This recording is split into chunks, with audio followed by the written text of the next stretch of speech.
नमस्कार, समाचार प्लस झारखंड बिहार के खास प्रोग्राम में आपका स्वागत है और आपके साथ मैं हूं अनुजा। झारखंड के कई इलाके हमेशा से हाथियों के आतंक से डरे सहमे नजर आते हैं। ऐसे में ग्रामीण और वन विभाग कुछ सार्थक करने की सोच के साथ अब एक नई तकनीक पर काम कर रहे हैं।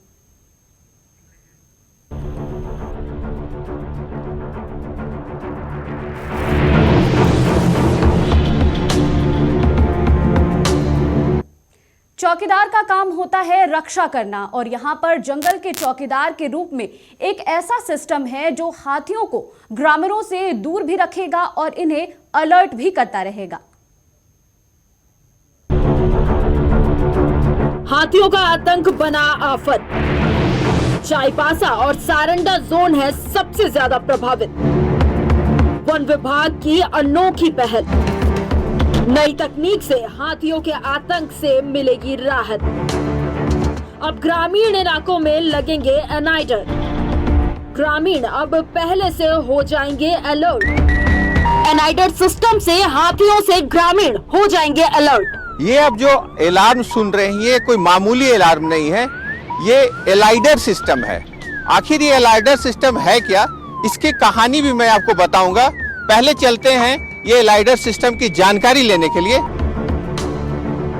झारखंड का सबसे घना जंगल वाला इलाका चाईबासा और सारंडा जोन। लगभग 1,10,000 में फैला ये जंगल हमेशा से हाथियों के आतंक से परेशान रहा है। जब हमारी टीम ने इन जंगलों का रुख किया तो यहाँ के ग्रामीणों में हाथियों के प्रति खौफ साफ नजर आया। सबसे पहले हमने चाईबासा के झानपानी गांव का दौरा किया। कभी हाथियों के आतंक से त्रस्त ये गांव आज वन विभाग के प्रयास से एनाइडर की नई तकनीक अपना चुका है। चाईबासा के इस इलाके में लगभग 10 गांव में ये प्रयोग किया जा रहा है, जिसमें प्रत्येक गांव में 6 से 8 एनाइडर सिस्टम लगाए जा रहे हैं। ये लगने के बाद उनके मन में भी थोड़ा कॉन्फिडेंस आया कि शायद मतलब इनसे आएगा तो हम लोग को कुछ बचाव होगा। और इस बार ये लगने के बाद अब पहले जितना आता था अब उतना इस बार आए नहीं।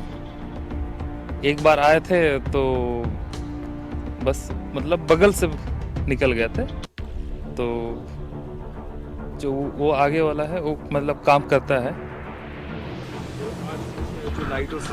आइए इस पूरे एनाइडर सिस्टम को करीब से जानने की कोशिश करते हैं। एनाइडर सिस्टम जानवरों को करीब आने पर अलर्ट करता है।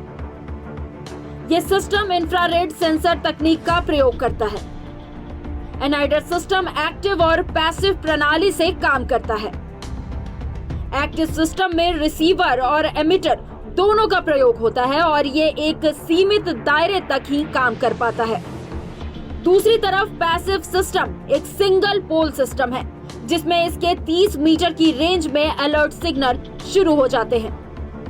दोनों ही सिस्टम रात में काम करते हैं।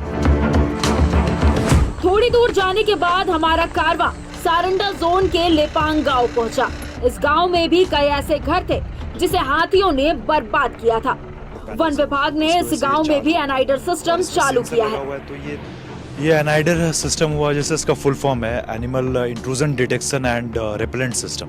तो पहला काम होता है कि कोई भी एनिमल आएगा तो उसको डिटेक्ट करते हैं। तो इसमें जैसे आप देख रहे हैं इसमें इंफ्रारेड सेंसर्स है, तो कोई भी एनिमल इसके 30 मीटर के रेंज में आएगा तो अलार्म्स की वजह से सबसे पहले वो इंफ्रारेड सेंसर की वजह से वो डिटेक्ट हो जाएगा और उसके बाद लाइट एंड साउंड क्रिएट होता है जिसकी वजह से उस एनिमल को हम दूर भगाएंगे। तो ये बेसिक मैकेनिज्म है जिस पे ये काम करता है। आज चाईबासा और सारंडा जोन के कई गांवों में हाथियों के आतंक से बचने के लिए एनाइडर सिस्टम स्थापित कर दिए गए हैं। ग्रामीणों को इस तकनीक की जानकारी दी जा रही है। हर खतरे से आगाह करने के लिए अलर्ट सिस्टम लगाए जा रहे हैं। ग्रामीण भी अब मान रहे हैं कि सिस्टम के सहयोग से हाथियों के दहशत में कमी आएगी। ये जस्ट जो घर देख रहे हैं ना, उसका भी जब हम फर्स्ट गए थे वहीं पर आया हुआ था और हम लोग तो देखा जाए तो हाथी लोगों के साथ ही रहते हैं। नहीं, ऐसा कुछ नहीं है, हाथी नहीं भागता है, बस हम लोग का अलर्ट हो जाते हैं। ये जो बोलता है कि बजने से हाथी भागता है, ये सरासर हमको नहीं लगता कि, क्योंकि हम लोग पटाखा फोड़ते हैं तो नहीं भागता है। और हम लोग के पास हाथी लोगों के साथ रहने का अनुभव भी है बहुत सारे। मैंने जब से हम लोग पैदा हुआ तब से इन लोगों के बीच में, और ये लगने से मैंने बजने से हाथी नहीं भागता है, बस हम लोग को अलर्ट हो जाते हैं कि कोई चीज़ आया है बस।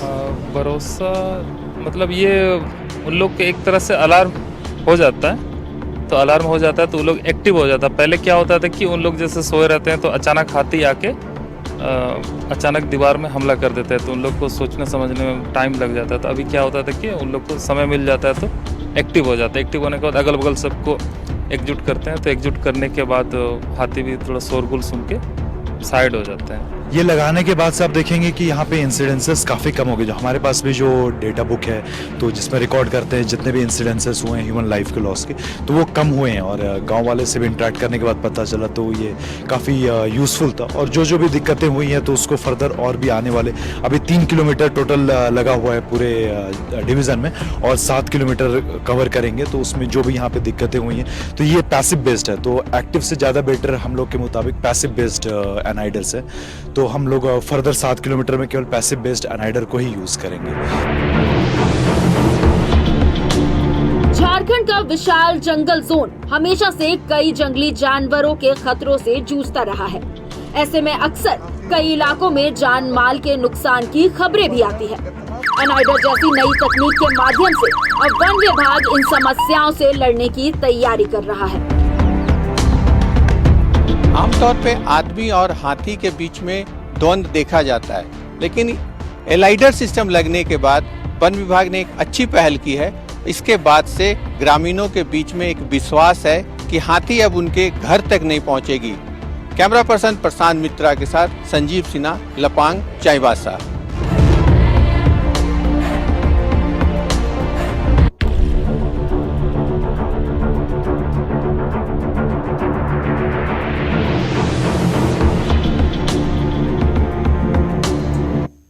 चाईबासा और सारंडा जोन का यह जंगल लगभग 1,10,000 में फैला हुआ है और ये इलाका हमेशा से नक्सलियों और हाथियों के आतंक से परेशान रहा है, जिसके बाद भी लोग यहाँ पर रहने को मजबूर हैं और अब तक हाथियों ने कई घरों को तबाह कर दिया है।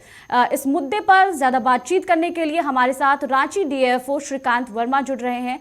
बहुत बहुत स्वागत है आपका। और लगातार आप प्रयासरत हैं कि गांव वालों को सुविधा मिले और जो हाथियों का आतंक देखने को मिल रहा है वो ना बढ़े, इसको लेकर आपने एनाइडर सिस्टम भी वहां पर लगाया है। क्या क्या फायदे हो रहे हैं और ग्रामीण इसको कितना पसंद कर रहे हैं?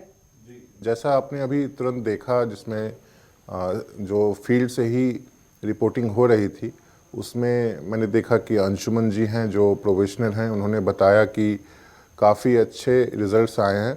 इंसिडेंसेस में 80 से 85% तक की कमी आई है।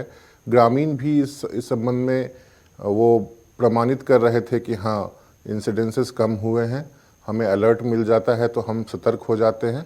इस कारण से हाथी आते भी हैं तो हमारी सतर्कता के कारण इंसिडेंसेस कम होते हैं। ये काफ़ी अच्छा एक फील्ड रिपोर्ट देखा गया है। ये काफ़ी सुविधा प्रोवाइड कर रहा है, सुरक्षा के दृष्टिकोण से काफ़ी बढ़िया है। बिल्कुल। इसमें मैं एनाइडर के बारे में जानना चाहूँगी क्योंकि इसमें बहुत सारी खूबियाँ हैं। देखा जाए तो इसमें लाइट भी है, सायरन भी बजते हैं और ये 180 मीटर के जोन को कवर करता है और इसके अंदर अगर हाथी या फिर कोई भी जानवर आते हैं तो फिर वो सायरन जो है वो बजने लगता है। और क्या क्या खूबियाँ हैं इसमें? देखिए, एनाइडर का ये एक एब्रीविएशन है। तो एनाइडर का फुल फॉर्म होता है एनिमल इंट्रूजन डिटेक्शन एंड उसके बाद उसको रिपेल करने का रिपेलेंट सिस्टम। तो उसी का फुल फॉर्म है, एब्रीविएशन है एनाइडर सिस्टम। तो ये केवल हाथी ही नहीं, जैसे अन्य भी जानवर जैसे वाइल्ड बोर जो भी किसानों को परेशान करते हैं, ग्रामीणों को इस प्रकार से उनके फसल खा जाते हैं, उनके घरों को नुकसान करते हैं, उन सभी को डिटेक्ट करके और उसके बाद उसको रिपेलेंट करने के लिए लाइट एंड साउंड सिस्टम का एक अलार्म है, जो कि अलार्म बजते ही ऐसा देखा गया है कि वो उस पल तुरंत वापस मुड़ जाते हैं, चले जाते हैं। ये इंफ्रारेड कैमरा में रिकॉर्डेड भी है वहाँ पर। तो इसके लिए इसको एनाइडर सिस्टम कहते हैं। बिल्कुल। और कई बार ऐसे केसेस सामने आए हैं जब ग्रामीणों और जो वन जीव है उनके बीच काफ़ी बार टकराव हुआ है और कई बार हाथियां जो हैं वो फसल को बर्बाद करते हुए नजर आए हैं। अब जब ये सिस्टम लगाया गया है तो इसका क्या प्रभाव दिख रहा है, क्योंकि पहले जिस तरह से क्षति होती थी क्या अब वो नहीं हो रही है? हाँ बिल्कुल, देखिए जहाँ तक मुझे लगता है कि फसल की क्षति उतनी नहीं रोकी जा सकती है, लेकिन जो मानव हाथी द्वंद्व या अन्य जानवरों के साथ में जो समस्याएं होती हैं, खासकर इंजरी की, उनके घरों के टूटने की, स्पेशली जहाँ पर रिहायशी इलाके हैं, वहाँ बच्चे रहते हैं, महिलाएं रहती हैं, पुरुष जो कभी कभी घर से बाहर 6-6 महीने बाहर रहते हैं काम करने के लिए, ऐसी स्थिति में जो कमज़ोर वर्ग हैं वो वहाँ रहते हैं, और अगर हाथी आ जाएं तो वो भाग नहीं पाते और कभी कभी मृत्यु भी हो जाती है। इससे बचाव के लिए एनआईडी सिस्टम काफ़ी प्रभावी सिद्ध हो रहा है, जो लगाने के बाद कम से कम उनके रहने के क्षेत्र में हाथी नहीं आ पा रहे हैं या कम आ रहे हैं। रही बात फसल क्षति की, तो हाँ, फसल क्षति में कुछ कमी देखी गई है, लेकिन चूँकि वो आदी हो गए हैं ये वेजिटेबल और अन्य क्रॉप खाने के, तो वो लाइट एंड साउंड सिस्टम के रहते हुए भी वो। लेकिन श्रीकांत जी, यहाँ पर जानना चाहूँगी, ये एनाइडर सिस्टम लाया गया है, इसमें सायरन भी है और लाइट भी जलता है, और अगर मैं हाथियों की बात करूँ तो इस रेंज में वो आते हैं, और जब लाइट और ये सायरन बजता है तो क्या उससे हाथी जो है वो भाग जाते हैं? इसका असर पड़ता है? प्रत्येक उपकरण में, चूँकि ये बहुत इंटेलिजेंट एनिमल है हाथी, तो अगर आप एक ही सायरन या एक ही साउंड का जो पैटर्न है वो रेगुलरली प्ले करेंगे, तो वो फिर वो रिकॉग्नाइज कर जाएगा कि इससे मुझे ज़्यादा फर्क नहीं पड़ेगा, 1-2 बार भागेगा लेकिन ज़्यादा बार नहीं जाएगा। तो इसके लिए फिर उन्होंने 30 तरह के पैटर्न या अधिक पैटर्न बना के रखे हैं कि अलग अलग पैटर्न के साउंड और हूटर या अलार्म सिस्टम या जो लाइट की तकनीक है उसका कॉम्बिनेशन और परम्यूटेशन ऐसा है कि वो अलग अलग तरीके से चलाते हैं, तो उससे फिर हाथी अभी भाग जाता है। बिल्कुल। श्रीकांत जी, ये भी जानना चाहूँगी कि अभी तो सिर्फ 2 जगह पर ये लगाए गए हैं, क्योंकि वहाँ पर हाथियों का आतंक लगातार देखने को मिल रहा था। क्या किसी और ज़िले में भी इसे अब लगाया जा रहा है? जी बिल्कुल, देखिए मैं बता दूं इसकी जो मूल बात है कि एनाइडर सिस्टम थोड़ा कॉस्टली होता है।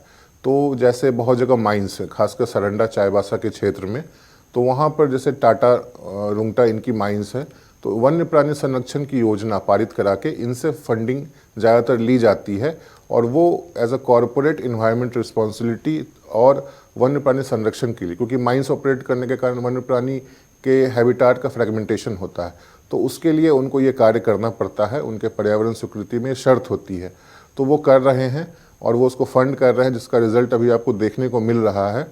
रांची के क्षेत्र में भी जो सिल्ली सोनाहातू का क्षेत्र है, 2023-24 में मैंने इसकी प्लानिंग भी कर ली है।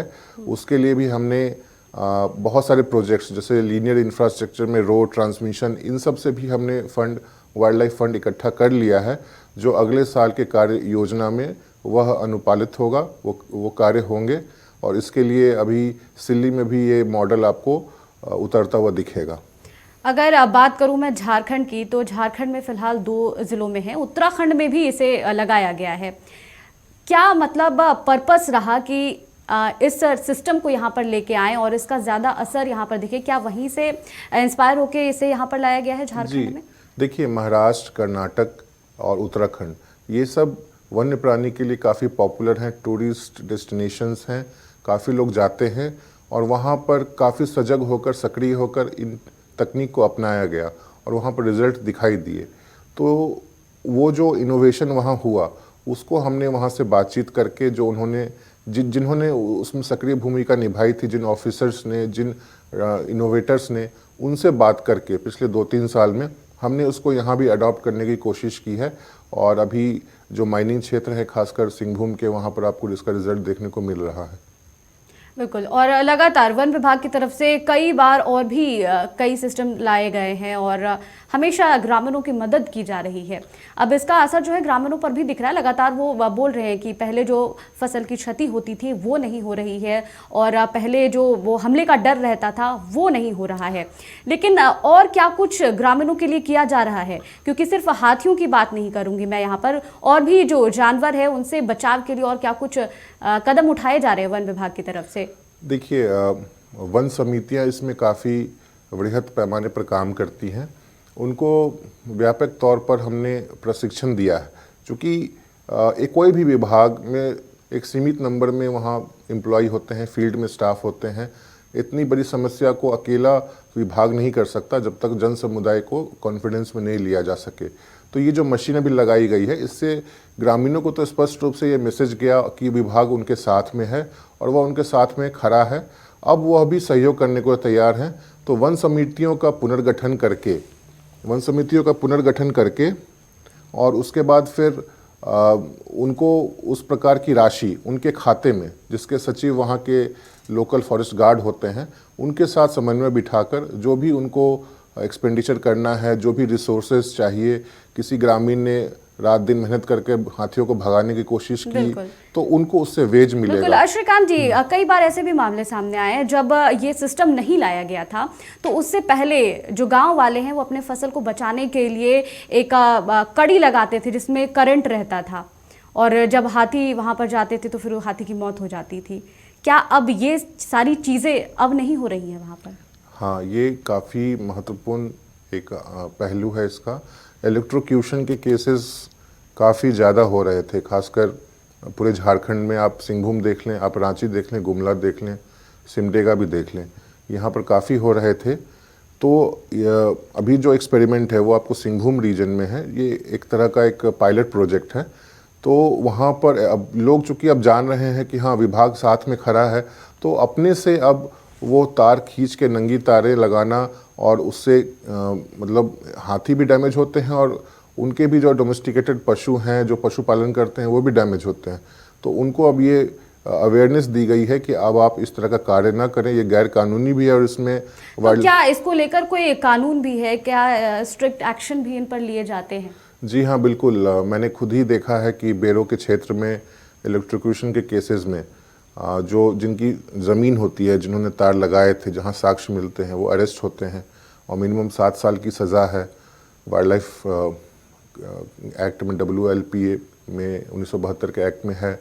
तो इसके लिए हम ज़रूर उनसे कहते हैं कि आपको सरकार 2017 के संकल्प के अनुसार मुआवजा का प्रावधान है, आपको जरूर मुआवजा मिलेगा, 100% मिलेगा। तो अगर वो जानवर आ भी जाता है तो आप इस तरह की एक्टिविटीज़ ना करें ताकि जिससे आपका जीवन खराब हो। तो ये जो मैं जानना चाहूँगी कि ये जो सिस्टम लाया गया है ये सिर्फ हाथियों पर ही अप्लाई होता है क्या, या फिर किसी और जीव पर भी अप्लाई होता है? जैसे कि अभी जो मामले आए हैं, ताज़ा मामला सामने आया है तेंदुआ वाला, तो क्या ये उस पर काम नहीं करता है? देखिए, ये अलर्ट सिस्टम उस पर काम कर सकता है, परंतु ये स्टैटिक है। जैसे आपने बताया लेपर्ड का जो गढ़वा के एरियाज़ में है, तो ये इसकी एक सीमा है। देखिए, हाथी एक रेंजिंग एनिमल है, तो उसका एक गिवन पाथ है, कॉरिडोर है, वो लगभग उसके आसपास से जाता है। तो अगर आप स्टैटिक सिस्टम भी लगा देंगे तब भी हाथी उसके आसपास से जाएगा तो वो काम करेगा, यूटिलाइजेशन उसकी होगी। लेपर्ड रेंजिंग एनिमल नहीं है, ये बहुत अडेप्टिव है और ये अर्बन एरियाज़, रूरल एरियाज़ कहीं भी रह लेता है। तो ये हर्ड में मूव भी नहीं करता, ये सिंगल मूव करता है। ये सोशल बिहेवियर इसका उस प्रकार से होता है। तो इसके लिए ये आप लगा देंगे, हो सकता है वो वहाँ पर काम कर जाए, किसी एक गांव में वो प्रोटेक्शन दे दे, बट इसकी जो मूवमेंट जो अभी तक ट्रेस हुई है बहुत लंबे दूरी तक है। तो आपको पता नहीं चलेगा कि आपको कहाँ लगाना है, आपको बहुत ज़्यादा इन्वेस्टमेंट करना पड़ेगा एक लेपर्ड को पकड़ने के लिए। बिल्कुल। और अगर मैं पहले की बात करूं तो हाथियों का ये बिहेवियर रहा है कि जब भी वो किसी रास्ते से गुजरते हैं तो उन्हें वो रास्ता याद रहता है, और यही रीज़न है कि जो जंगल पहले जहां पर था वहां पे अब घर बन गए हैं, जिसके बाद हाथी जब आते हैं तो वही रोड से क्रॉस करते हैं और उन्हें लगता है कि यहाँ पर घर कैसे डेवलप हो गया, जिस वजह से फिर उनका तांडव देखने को मिलता है। तो इसको लेकर क्या कुछ काम किया जा रहा है कि जिस तरह से जंगलों में घर बनाए जा रहे हैं तो उसके लिए भी कोई एक्शन लिया जा रहा है या फिर कोई रूल्स है क्या उसके लिए भी? जी, इसमें मुझे कहना है कि देखिए, कंटिग्यूअस एरिया, उसका मतलब है कि एक साथ बहुत लंबा पैच फॉरेस्ट का, जैसा आप सरंडा के जंगलों में देखते हैं, वैसा आपको रांची, लातेहार, गुमला, सिमडेगा, रामगढ़ में नहीं देखने को मिलेगा। क्योंकि यहाँ पर एक तो जो हैबिटाट्स हैं लोगों के वो हैं, साथ में माइनिंग के एरियाज़ हैं, बहुत सारे क्रशर्स हैं, इकोनॉमिक एक्टिविटीज़ हैं। इसके लिए 2 पैच फॉरेस्ट के जो कनेक्ट होते हैं उनके बीच में आपको अलग अलग इकोनॉमिक एक्टिविटीज़ या रेजिडेंशियल एक्टिविटीज़ दिखाई देंगी। तो विभाग का ये प्रयास अभी विगत 2 वर्षों से चालू हुआ है कि जो जीएम लैंड है, गैर मजरूआ ज़मीन है, तो वहाँ के जो जिला प्रशासन के साथ में समन्वय बिठाकर मैं जानना चाहूंगी क्या इससे पहले इस पर एक्शन नहीं लिया गया, और अगर एक्शन लिया गया है तो इस पर ग्रामीणों का क्या पक्ष रहा है? देखिए, ग्रामीण हमेशा सपोर्ट करते हैं। वो कोई भी ऐसी एक्टिविटी जिससे जो जिस प्रकार की समस्या वो देख रहे हैं वो उसमें कमी आए तो वो जरूर सपोर्ट करते हैं, अगर उनको समझाया जा सके तो। लेकिन अभी विभाग में पहले जंगलों के भीतर जो वन भूमि है उसमें ही उसके जो उसकी डेंसिटी है, उसकी क्वालिटी है, उसको बढ़ाने पर जोर था। अभी हालिया दिनों में यह भी समझ में आया कि जो रेंजिंग एनिमल हैं, जो बहुत लंबी लंबी दूरियां तय करते हैं सीजन्स में, उनके लिए जो 2 जंगलों के बीच में जो गैर वन भूमि है उसको भी अगर हम पॉपुलेट कर दें, उस प्रकार के प्रजातियों से जो एलिफेंट के चहेते हैं या जानवरों के चहेते हैं, तो फिर वहाँ पर वो गांव की तरफ ना जाकर उस कॉरिडोर से ही मूव करेंगे। तो इस प्रकार का सोल्यूशन अब देने के लिए, जैसा कि आप बता रहे हैं कि ये काफ़ी कॉस्टली सिस्टम है, तो क्या वन विभाग की तरफ से इसको लेकर कोई बजट तैयार किया गया है? देखिए, अभी राज्य योजना में या सेंट्रल गवर्नमेंट की योजना में अभी एनआईडी सिस्टम का, जहाँ तक मुझे पता है, अभी कोई भी उसमें बजटिंग नहीं है। लेकिन जो एक और स्रोत होता है वन्य प्राणी संरक्षण योजना या प्रबंधन योजना, जिसमें जैसे आप कहते हैं ना, पॉल्यूटर पेज प्रिंसिपल, उसी आधार पर जो बहुत सारी कंपनियां माइन चलाती हैं, जैसे एनएच के हाईवेज बनते हैं जो हैबिटाट को फ्रैगमेंट करते हैं, तो तो वैसे ही हैबिटाट जो इस तरह के कार्य करते हैं, उनके द्वारा ये वन्य प्राणी संरक्षण योजना की डिमांड भारत सरकार करती है उनको क्लियरेंस देने में। तो वो उसके लिए जो राशि होती है वह एक फंड में जमा कराते हैं, जो फिर उस विभाग द्वारा उसको खर्च किया जाता है उस हित में। बिल्कुल। अब जानना चाहूँगी कि चूंकि दोनों ज़िलों में जो है इस सिस्टम को लगा दिया गया है और एनआईडी सिस्टम जो है बहुत अच्छे से काम भी कर रहा है, अब ये दोनों ज़िले कितने सेफ हैं लोगों के लिए? देखिए, एग्जैक्ट किस कहाँ लगे हैं वो, ये तो देखिए एक्सपेरिमेंटल है। जहाँ तक मैंने बताया पायलट है। पूरे सभी अफेक्टेड गाँव को उससे घेर देना एक ह्यूज इन्वेस्टमेंट होगा, बिकॉज एक जो इक्विपमेंट आपने देखा ये 30,000 रुपये का है। तो अगर आप ऐसा 100 भी लगाते हैं तो आप इमेजिन कर सकते कि एक गांव में या 2 गांव में 100 आराम से लग जाएंगे। तो 2 गांव के लिए अगर 30 लाख रुपए है तो आप समझ सकते हैं कि 400-500 गांव के लिए कितना कॉस्टली होगा। तो ये धीरे धीरे किया जाएगा। तो ये सिस्टम अभी कितने लगाए गए हैं, कोई अनुमान है? ये देखिए, नोआमुंडी माइंस में जो टाटा की लीज है उनके द्वारा फंड किया गया है, जहाँ तक मुझे चाईबासा के जो पदाधिकारी लोग हैं उनसे पता है। इसमें अभी तक कितना खर्चा हुआ ये पता नहीं है, बट वो कुछ लैक्स में है, अभी करोड़्स में खर्चे नहीं हुए। बिल्कुल। और जो अब जो रिस्पांस हम देख रहे हैं ग्रामीणों का, क्या उनकी तरफ से कुछ और भी मांग है? क्योंकि ये 2 जिलों में जब सिस्टम लगा दिया गया है, अब तो वो काफ़ी पहले से राहत तो ज़रूर महसूस कर रहे होंगे, लेकिन अभी भी कोई शिकायत है क्या उन्हें? देखिए, एक ग्रामीण समूह में अलग अलग लोग रहते हैं, तो बहुत सारे लोग ये डिमांड रहती है कि बिजली अगर हमारे यहाँ रहेगी तो फिर हाथियों का मूवमेंट थोड़ा कम होगा, क्योंकि बिजली वाले क्षेत्र में वो कम आते हैं। तो बिजली के लिए वो सोलर के लाइट्स के लिए रेगुलर डिमांड करते हैं। इसमें टाइम लगता है तो वो टॉर्च के लिए, सो दैट कि 2-3 घंटे कम से कम जब इमरजेंसी आए तो वो टॉर्च जलाकर रोशनी करके वो अपनी सुरक्षा कर सकें। क्योंकि एकदम रात्रि में 2-3 बजे हाथी आते हैं, उस समय अगर बिल्कुल भी लाइट ना हो तो एक भयावह स्थिति पैदा हो जाती है। तो टॉर्च की डिमांड, पटाखों की डिमांड, जिससे लाइट साउंड वो कर सकें, उसके लिए वो रेगुलर डिमांड करते हैं। एक आखिरी सवाल आपसे रहेगा कि वन विभाग की तरफ से और क्या कुछ किए जा रहे हैं? देखिए, वन विभाग की ओर से जो वेस्ट बंगाल में काफ़ी अच्छे ट्रेंड हैंड्स हैं हाथी भगाने के लिए, तो उनको रेगुलरली बुलाया जाता है कि वो हमारे वन समितियों के जो युवा हैं, स्थानीय युवा, उनको प्रशिक्षण दिया जा सके।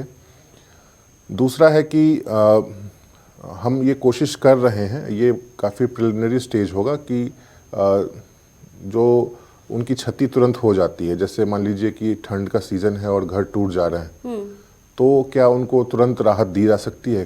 क्या उनको तुरंत रहने की इस तरह की जगह दी जा सकती है कि वो बच्चे कुछ दिन वहाँ, जब तक वो रिपेयर नहीं कर लेते तब तक वो कर लें? वहाँ वहाँ अपना गुजारा कर लें, या उनको त्रिपाल वगैरह का एक पैकेज दिया जाए, अनाज का पैकेज दिया जाए। इस पर वर्कआउट कर रहे हैं। मुझे लगता है कि कुछ दिनों में तत्काल राहत के रूप में इस तरह की सुविधाएं मुहैया कराई जा सकती हैं। बिल्कुल, बहुत बहुत शुक्रिया श्रीकांत जी तमाम जानकारियों के लिए, और शायद मुझे लगता है कि काफ़ी लोगों के लिए काफ़ी हेल्पफुल भी ये रहा होगा, तो बहुत शुक्रिया। तो वन विभाग की तरफ से कई कदम उठाए गए हैं और अब स्पेशली 2 ज़िलों में जो है ये सिस्टम लागू किया गया है, जिसके बाद से ग्रामीण अब पहले से खुद को काफ़ी सेफ महसूस कर रहे हैं और अब वो पहले जो काम नहीं कर पाते थे वो भी सही ढंग से कर पा रहे हैं। तो मेरे साथ इस खास बुलेटिन में फिलहाल इतना ही। देश और दुनिया की तमाम खबरों के लिए देखते रहिए समाचार प्लस झारखंड बिहार। नमस्कार।